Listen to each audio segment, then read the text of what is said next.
Did you know that Jesus has few friends? Part 2. In the vast darkness of a Rome painted with blood and marble, Peter walked with slow but firm steps. The air was thick with a horrible smell of despair, as the whispers of prayer from the persecuted Christians echoed the pain of martyrdom. Peter, the fisherman turned shepherd of men, felt the weight of every martyred Christian in his weary soul. It was the year 64 after Christ, and Nero's madness had set the city ablaze. The screams of Christians burned alive rose to the sky like a litany of martyrs. Their bodies were hung on poles and then burned to serve as torches in the night. Peter knew his time was running out. The decision to flee had not been easy, but his heart told him that he had to protect the seed of faith that he had sown in those hearts. As he walked away from Rome, his thoughts were a whirlwind of memories and promises. He remembered Jesus, his teacher, and the words of love and redemption that he had shared with him by the Sea of Galilee. At that moment he felt a presence walking in the opposite direction.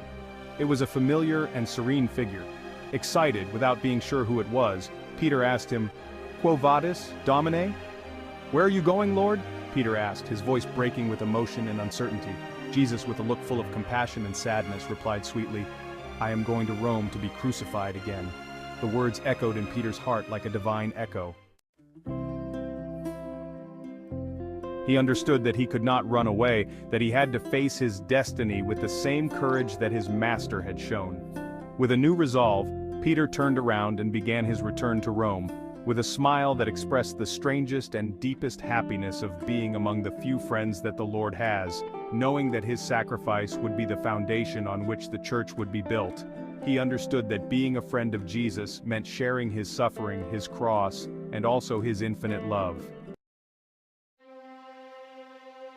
Upon arriving in Rome, Peter was captured and taken to the circus on Vatican Hill, where he was crucified, but asked to be placed upside down, considering himself unworthy to die in the same way as his Lord. His martyrdom was an example for Christians to follow in a nascent church full of martyrs who would fill history with their blood and faith. And in his last breath, Peter knew that Jesus' love, although solitary, was the most powerful force in the universe.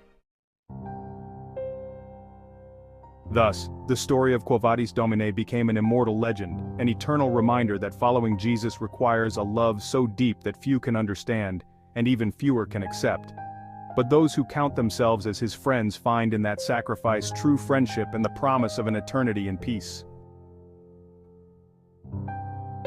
Quo Vadis Domine, where are you going, Lord?